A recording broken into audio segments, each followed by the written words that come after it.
Awesome. So today I am here with Nikki O'Sullivan, and Nikki is the executive director at Vantage Point Church. So really excited to talk today, Nikki.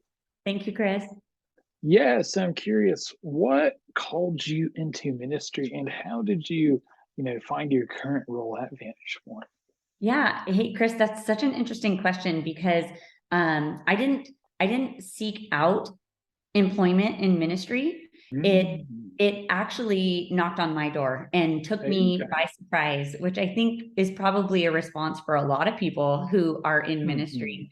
I have a long history in sales and marketing, Mm, and I had moved to a new area and was looking to be a stay-at-home mom of my mhm. then 1-year-old son. Okay. And when we moved in, we knew immediately that we needed to find a church. And so we went to the very first church that we had heard about. So we're probably fresh to the area by a week or two at this point.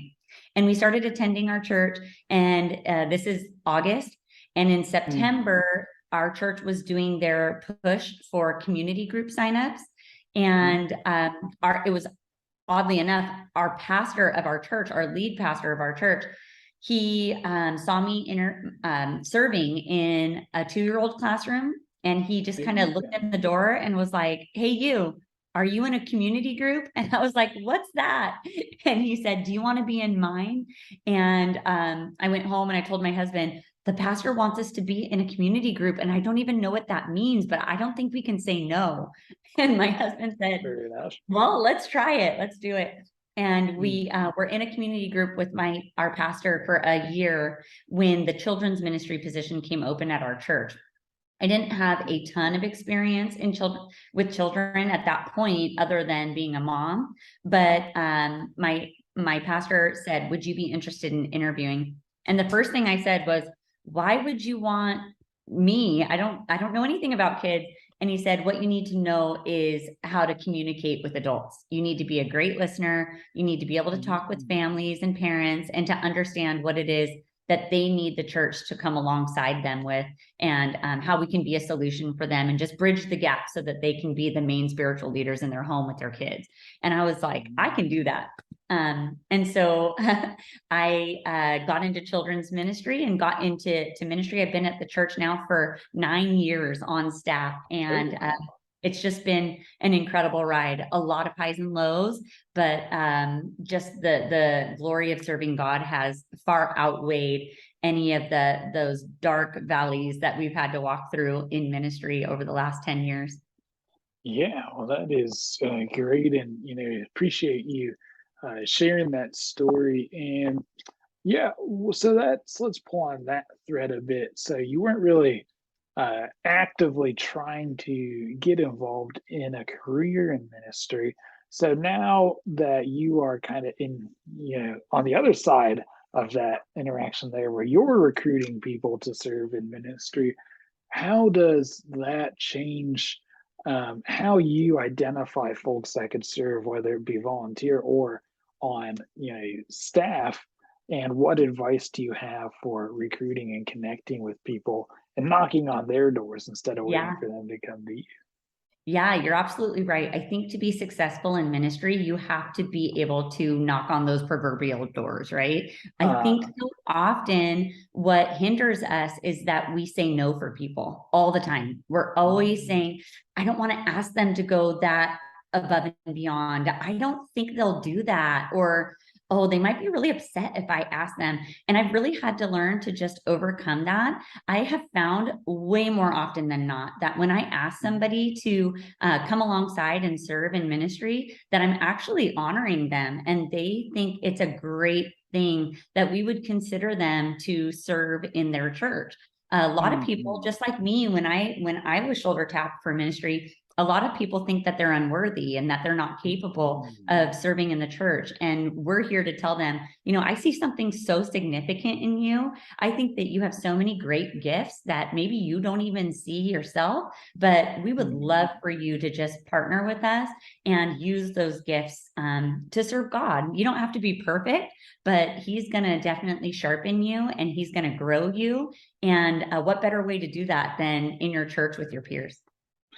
Oh yeah, could not agree more. We definitely can't rule people out Yeah. ourselves without even exploring. So, well, that is exciting. And you mentioned that kind of rhymes with you mentioned you had a career in sales and marketing before ministry. So, how do those skills translate into helping you in ministry? Yeah, I mean, man, they have really come in handy. I think with sales specifically, you overcome the fear of being turned down.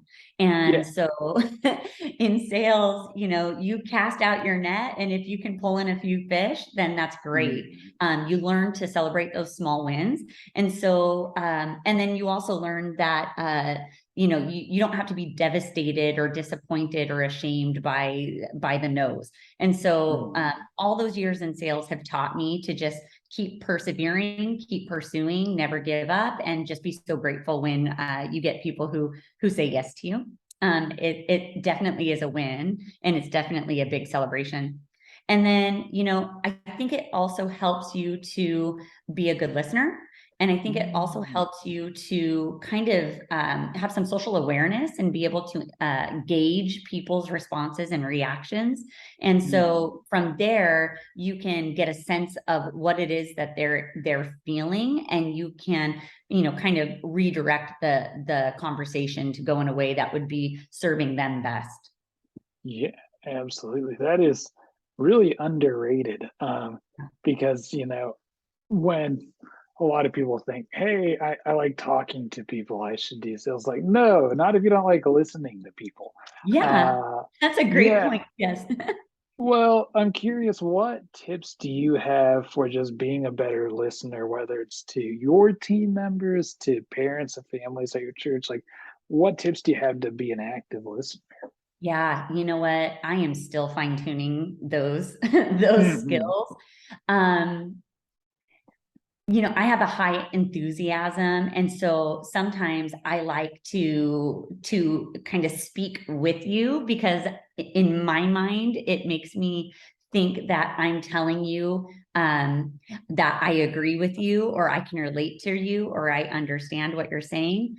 Um, but what I've tried to do better at is counting to 5 before I Mm. respond to something that somebody has said to me in my head, of course, right? So Yeah. I so, if someone is sharing with me their feelings, or if they're Mm. sharing with me about something difficult that they're going through, or if they even have feedback, like not negative or positive, even if they're like, hey, I want to share with you something that was so cool today that happened to me. I want to take Mm. a few minutes, a few seconds to just pause and let them know I'm hearing you. I've heard you, and then I can craft my response back to them. So I'm working on that and trying to get a little bit better every day. Yeah, absolutely. Well, that's great. Like letting them know I heard you, especially if the conversations are more difficult ones or like the viewpoints differ per se. So, yeah, and pulling on that thread a bit, Nikki, I'm curious, what are some other values you operate by? Yeah, I'm glad you said that. So I'm just going to go straight off of our leadership values that our church embraces.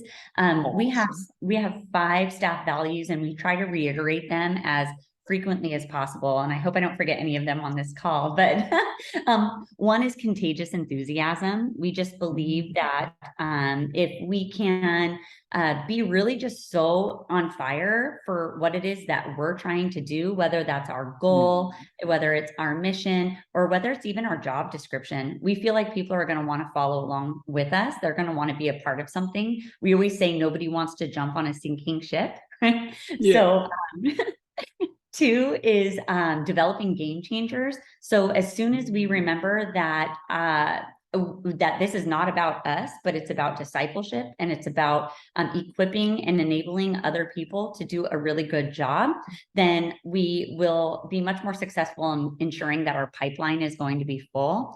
I always try to remind myself that my church, and hopefully all churches, are going to be around a lot longer than me. And so the legacy that I'm building right now and today is crucial, because I'm going to step out, and I'm hoping that there'll be somebody ready to step in the minute I'm able to walk away.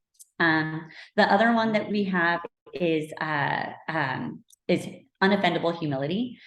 So necessary in ministry. We cater to a lot of different people in a lot of different stages of their lives.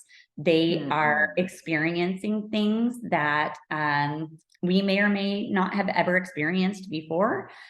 So it's really difficult for us to understand what it is, the stressors and the pressures that they're feeling. And so oftentimes they can say something to us, or they can react in a way or behave in a way that can be really hurtful. But with unoffendable humility, we can kind of shift that and the way that we receive how it is that they're acting or what they're saying to us. And we can try to give them the benefit of the doubt that they're not trying to hurt us personally. And and then we can have a healthier conversation if we just use that unoffendable humility. I'm also working on that every day. Lots of room for improvement there.